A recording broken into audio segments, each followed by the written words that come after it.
I bet you didn't know that the air you breathe on a plane comes from its engines. Welcome aboard. Today we're shedding light on an important yet often overlooked topic: cabin fumes from non-fire sources in passenger aircraft. When you fly, you expect a safe and comfortable environment, but sometimes unwanted fumes can find their way into the cabin.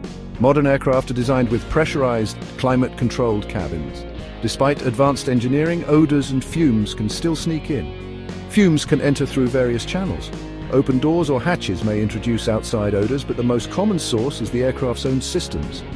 Most planes use bleed air from engines or the auxiliary power unit, APU, for cabin pressurization and climate control. This means any contaminants in these areas can affect the air quality inside the cabin.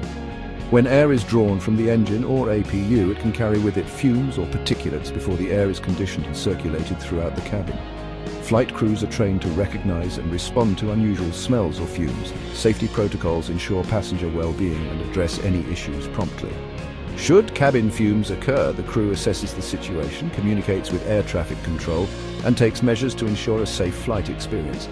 Understanding the sources of cabin fumes helps enhance safety and comfort in the skies. Safety is always our top priority. Thank you for flying with us. Stay informed, stay safe. Until next time.